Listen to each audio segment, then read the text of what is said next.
Thank you so much, Carla and Mike. And Bud Bottoms, rest in peace and power. I am thrilled to introduce our keynote speaker for this afternoon's historic event, Annie Leonard. Annie Leonard is the Executive Director of Greenpeace USA, an independent environmental organization that uses research, creative communication, nonviolent direct action, and people power to advance environmental solutions. She is also the creator of The Story of Stuff, that hit web film that hundreds of thousands of people have seen, and a book that I've assigned to my students that takes you on an eye-opening and eye-popping tour of the often hidden environmental and social costs of our consumer-driven culture. Annie Leonard has appeared in numerous media outlets, television shows, including, very famously, The Colbert Report. She's testified in front of the US Congress, and she has led some of the most audacious, raucous, rockin', and butt-kicking, and successful global environmental campaigns anywhere on planet Earth. She has received numerous awards for her work and was named one of Time Magazine's Heroes of the Environment. So please, join me in giving a warm Santa Barbara welcome to my colleague, my friend, and my hero, and one of the great environmental leaders of our time, Annie Leonard.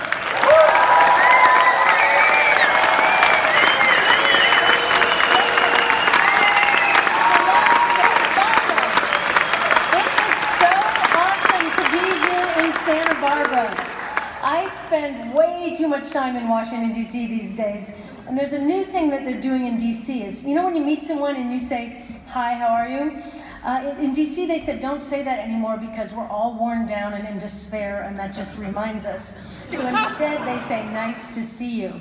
So I picked up that when I see people, "Nice to see you," and then I was out there mingling with all of you, and I said, "Hi, how are you?" to somebody, and they said, "Fired up and ready to go." And I thought, you know what? We're going to be okay, because Santa Barbara is going to lead the resistance, and we are going to win. So thank you, Santa Barbara. I am fired up and ready to go. So I want to talk about 3 different numbers today. I want to talk about 50, 11, and 0. It has been 50 years since the Santa Barbara oil spill. Actually, I don't like calling it the Santa Barbara oil spill because, did you guys spill that oil? No. It sounds like oil just spilled. No, Santa Barbara did not spill the oil. The oil did not spill. Oil gets spilled by fossil fuel corporations who drill. So whose oil spill? It was not Santa Barbara's. It was Union Oil or Unocol's. Whose oil spill? Union's oil or Unocol's oil spill. It is not Santa Barbara's oil spill. So, it has been 50 years since Unocol's massive and grotesque oil spill in Santa Barbara. That is half a century. That's 5 decades. That is a really long time. For some of us, that's basically our lifetime. For some people in this room, that's twice the time they've had on the planet. I just met a bunch of kids upstairs. It's about 10 times the time that they've had on this planet. It's a really, really long time. There are a few markers in U.S. history that are commonly attributed with starting or triggering the modern environmental movement. There was Rachel Carson's Silent Spring. There was Love Canal. There was the United Church of Christ's report on toxic waste and race. And there was Unocol's massive oil spill in Santa Barbara. All of those movements helped kick off an incredible, all of those events helped kick off an incredible movement that has accomplished so much in 50 years. 50 years is a good time to pause and commemorate. So the oil spill was in 59. That decade, in 69, that decade, EPA was founded, the first Earth Day, DDT was banned, critical laws were passed, the Clean Water Act, the Marine Protection Research and Sanctuaries Act, the Endangered Species Act, the Safe Drinking Water Act, the Toxic Substance Control Act. All of those were accomplished in the decade after the oil spill. In the next decade, in the 1980s, progress continued. Superfund was launched. The International Whaling Commission adopted a moratorium on commercial whaling. The Montreal Protocol was created to protect the ozone layer. The US began phasing out asbestos, and the Basel Convention to stop rich countries from dumping hazardous waste on poor countries were created. That was great in the 80s. In the 90s, things slowed down a little bit, but still we made some progress. Lead was banned from gasoline. The Convention on Biological Diversity went into effect. Gray wolves were reintroduced to Yellowstone. Since 2000, things have slowed down a little more, which is frustrating because the scientific knowledge about the need for these protections are greater than ever. But still, since the 2000s, California passed an aggressive renewable portfolio standard to stimulate clean energy. The plastic microbeads in personal care products have been banned. Clean energy and renewable energy is booming, and the Paris Climate Accord was adopted. That is a lot of really, really good stuff. And those victories didn't just happen spontaneously. There's an oil spill and then all those things happened. In the period following Unocol's oil spill in Santa Barbara, civic environmental activism exploded. It just blossomed. My organization, Greenpeace, which is now in over 50 countries, was founded 2 years after the oil spill. Locally, 4 powerhouses of environmental activism grew out of the aftermath of that disaster. Powerhouses that continue crucial work that we've heard about tonight. The powerhouses that are sponsoring this event and deserve our support. They are Get Oil Out, GOO, which should also be your baby's first and most important environmental slogan. Environmental Defense Center, Community Environmental Council, and UCSB's Environmental Studies program. So give them another hand.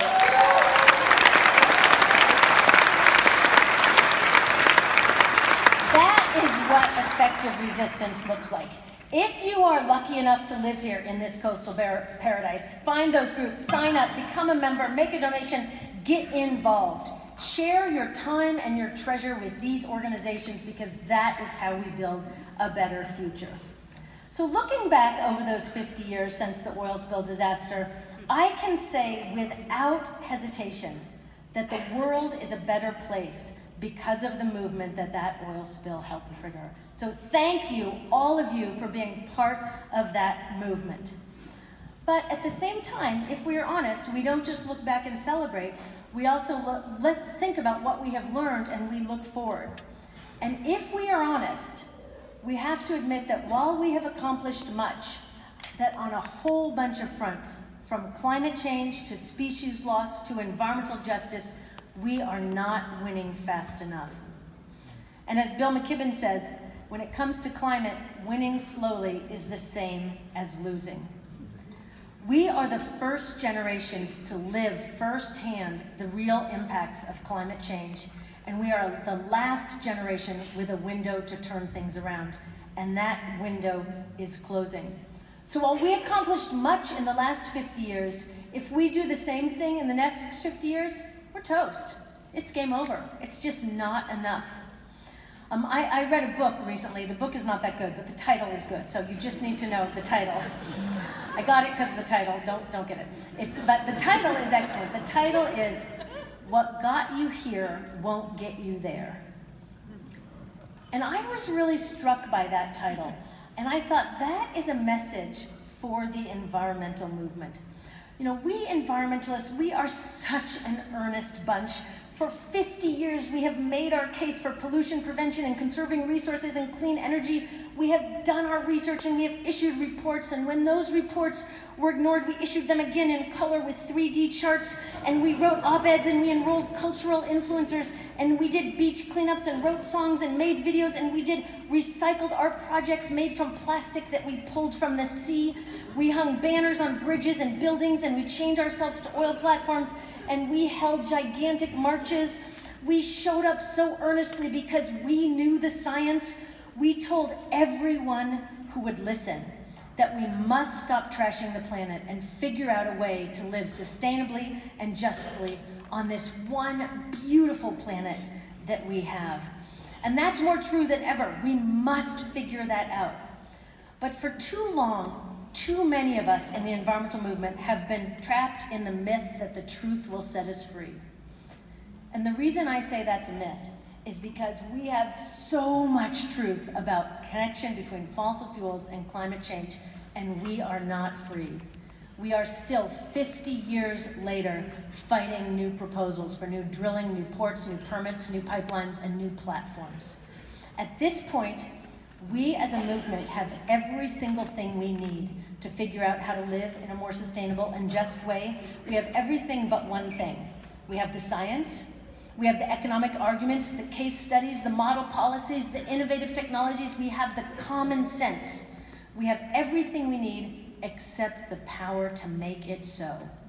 And that power comes from millions and millions of engaged people taking action and demanding change that is commensurate with the scale of the problem. Not demanding incremental little tweaks, but demanding the kind of bold, courageous action that the moment calls for. When I listed all of those laws that were passed in the 1970s, that was right after the first Earth Day. I don't know if you know how many people participated in the first Earth Day. 20 million people participated in the first Earth Day. Our giant climate march in New York a few years ago, we had 400,000. They had 20 million people participate in the first Earth Day, and they didn't even have Twitter or smartphones. If they could get 20 million people where you had to stand in your living room and talk on a cord to talk on the phone, we can damn well get 20 million people out there today. And that is what we have to do, is we have to build a robust, vibrant, inclusive, courageous movement. We have to join groups, we have to recruit people, we have to build our power. We have to build a movement that welcomes parents and students and scientists and artists and electeds and business allies and everybody who is ready to hold responsible the corporations that continue to drill and pump and pipe and burn fossil fuels, and ready to hold responsible those elected officials who permit. They literally permit. They give permission to fossil fuel companies to pollute our environment and our bodies and threaten our collective future. So that is the number 50. What got us here won't get us there. The next number I want to talk about is 11. Last fall, the IPCC, which is the premier group of climate scientists around the world from almost 100 countries, issued a terrifying new report where they said that we have 12 years to transition off fossil fuels to avoid the worst impacts of climate change. Now it's down to 11. We have 11 years. We don't have to be totally off fossil fuels in 11 years, but we have to aggressively, ambitiously, at an unprecedented level, embrace that transition. We need to reduce greenhouse gases by about half by 2030 and by 100% by 2050. So we have a problem. We use too much fossil fuels, and we need to reduce it fast at an unprecedented scale. So let me ask you, when you find yourself in a hole, what is the first thing you do? Stop digging. In this case, literally, stop digging. The last thing that we should be doing right now is investing in new fossil fuel infrastructure. So we need to stand together as we are doing here today. But when we leave this door, we need to recruit our neighbors, our parents, our friends, our coworkers, every single person that we can recruit. We need to stand together and demand an end to new fossil fuels. So if we can do that, the reason we're focusing on the new fossil fuels is because stopping the new fossil fuel avoids a lock-in on continued carbon production so that it buys us time. It expands the window of time we have to push those regulatory and market changes that are already happening. And they are happening. My God, the solutions are so exciting. Renewable energy development is thriving. There are way more jobs now in energy efficiency and renewable clean energy, much, much more than in fossil fuels. We can cling onto an obsolete energy system that literally threatens the planet, or we can embrace innovation and ensure that that transition is a just one for workers and communities. And that is what I know that our country is capable of.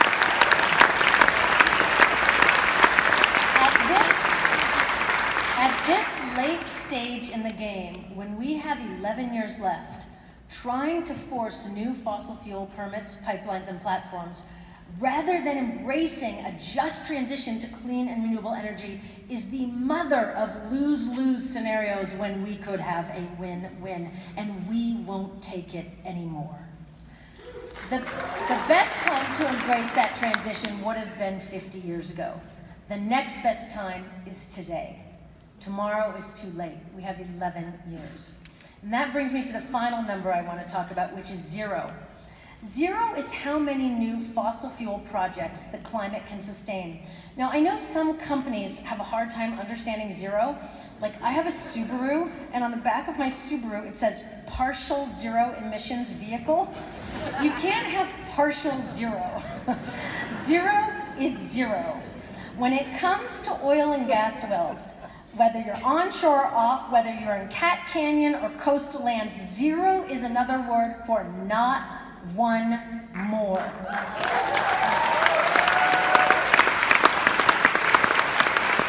So here's the deal. These scientists from all over the world have determined that to avoid the worst impacts of climate change, we have to keep the temperature rise to 1.5 degrees Celsius above pre-industrial levels.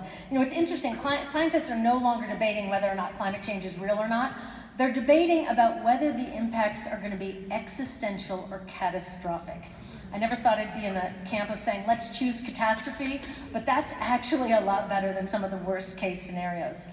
So at this point, the ideal scenarios that we had 50 years ago during the oil spill, those are no longer options on the table. We are really in harm reduction mode. So the catch is, we can't go above 1.5 degrees Celsius temperature increase. The catch is that existing fossil fuel facilities, the ones that are already operating, if we keep operating those, we go over the 1.5. So there is no wiggle room for one more bit of fossil fuel expansion. We need to make sure that those companies trying to develop Cat Canyon, those companies that want to drill offshore, we need to make sure they realize there is no room for one more. We have to stand together and say no. So how do we do that? There are so many ways to do that. This is one of the great things about such an all-pervasive problem, is that there's so many ways that we can get involved. You don't even have to do something boring, because we have a no fossil fuel opportunity for everybody. We can join those that are fighting the disastrous plan to build 760 new wells in Cat Canyon. 760 is 760 more than 0. None. We are not going to have 760 wells in Cat Canyon. We're going to have 0 new wells in Cat Canyon.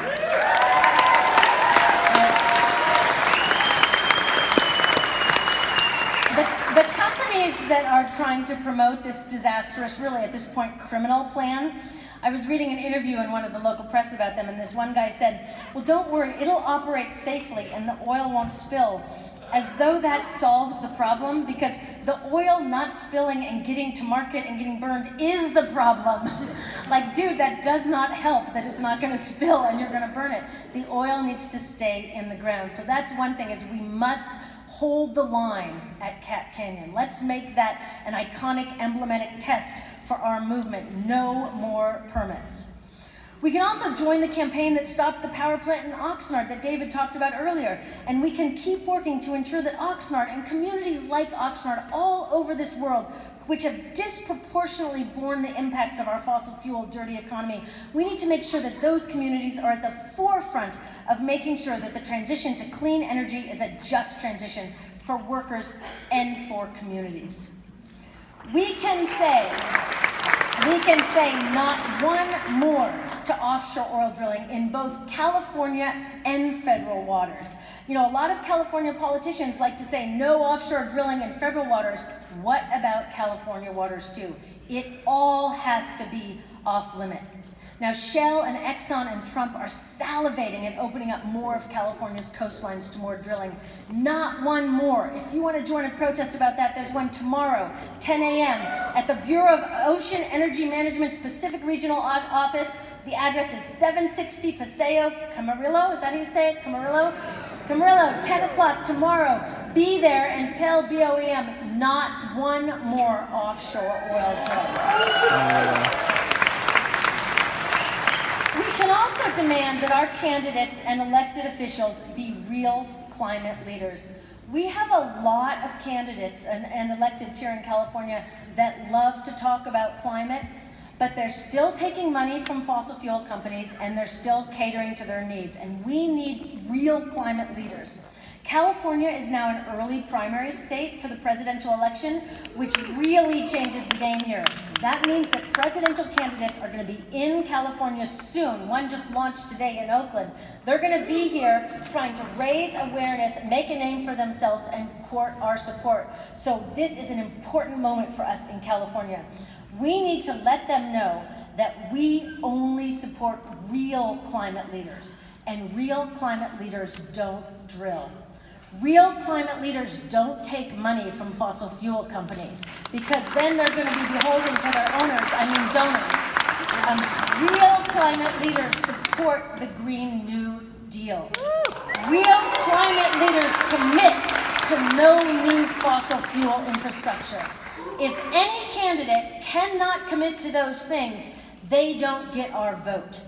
And if any elected office holder does not commit those things, then they have proven themselves incapable to be the kind of leader we need. They're failing at their job. The nice thing that we can do is help them exit and find a different job. We must make people pay if they will not lead. And I hope if any Board of Supervisors are in here listening, that applies to the Cat Canyon project too. You either be a leader, you deny those permits, or get out of the way, because Santa Barbara is coming.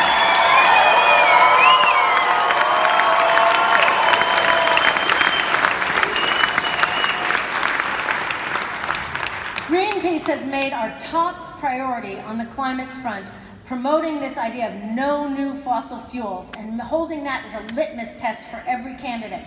If you want to join our campaign, please do.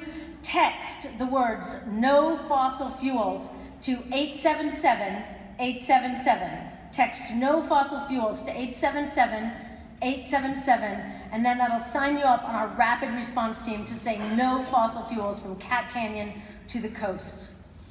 But let me tell you that even though the moment is dire and even though that window is closing, I am more full of hope than ever. Because the good news is that we have most people on our side. You know, when I started doing this work 30 years ago, I had to spend a lot of time convincing people that there was a problem.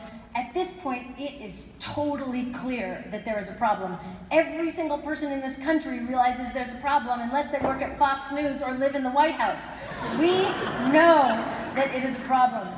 And it turns out that most people really want action. A majority of people in the US now, for the first time, want aggressive action on climate change. It turns out that most people, when they're really looking at the information, most people really do want the Earth's climate to stay in that temperature range in which human beings can keep living. And it turns out that most people really don't want their seafood dinner contaminated with tiny fragments of plastic.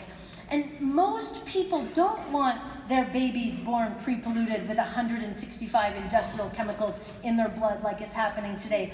We are most people. Sometimes we forget about that and we feel like, you know, a marginalized side group. It is not true. We are most people. If you look at the levels of support that we have for climate action, for a sustainable and just future, we have such higher levels of support than the abolitionists had, than the suffragettes had, than the civil rights had. Social movements of the past would have been envious of our numbers of support. What we have to do is take that support and turn it into mass action demanding change. This is our moment. We are at a history-changing, history-making moment, and people from Santa Barbara across this country are riled up and ready to act. The bottom line is we don't have another half century to keep asking politely and lobbying correctly and showing our reports and our science. We don't have that, and just hoping that the science will work. This is our moment.